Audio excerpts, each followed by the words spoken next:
Hey there guys, it's Kenzie here from Kenzie Writes. I've been a full-time freelancer for 3 years now, and I've had a lot of questions from people about the different types of content. A lot of people are surprised to know that there are different types of content, and the writer that you hire for the job depends on what you need written. So whether you need to hire a writer or you just want to find the internal resources to write something, you do need to know what the different types of content are. In my experience, it breaks down into 5 types. The first type is content writing, and this includes things like blogs or social media. It's what most people think of whenever we talk about content writing.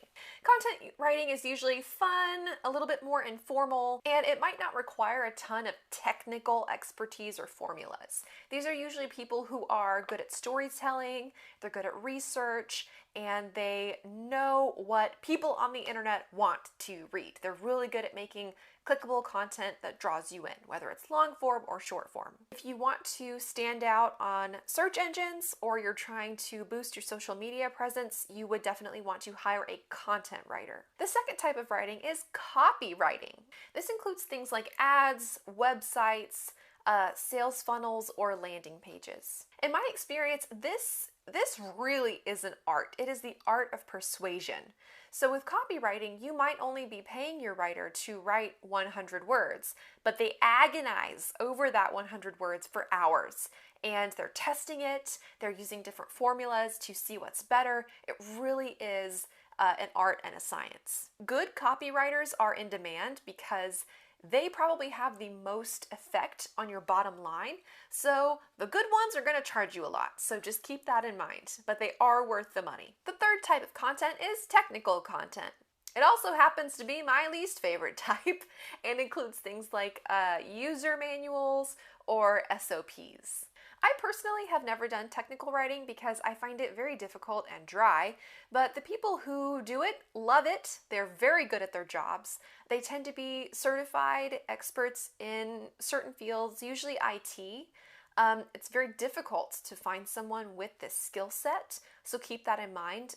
You might have to use internal resources for this one, especially if you're creating a user guide or something like that from scratch. The fourth type of writing is print writing, and I know a lot of people will say, oh, that's not like its own category, but in my experience, it is. This includes magazine writing, but it also includes writing pamphlets or brochures for businesses. And no, this is not the same as writing a blog online. It is very different. It is a lot more strict in terms of how long the piece can be because it has to physically fit on a piece of paper.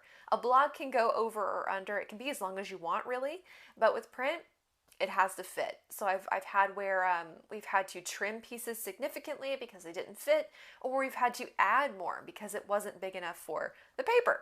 And if you're pitching to magazines in particular, they have very specific publication rules that most bloggers might not be aware of. So in this case, you're going to want to go with someone who is a media professional. They have experience with AP style, Chicago style, or whatever the publication is using.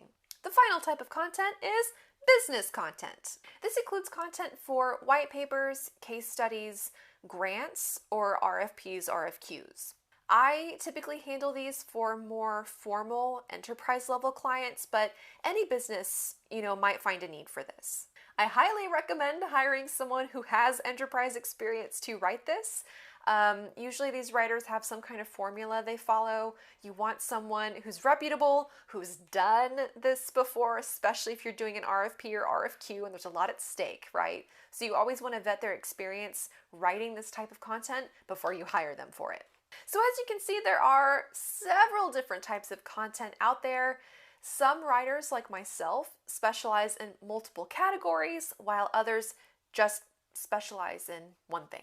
Whatever you're doing, it's really important to understand what you need to write, what category it falls into, and the skills associated with that type of writing.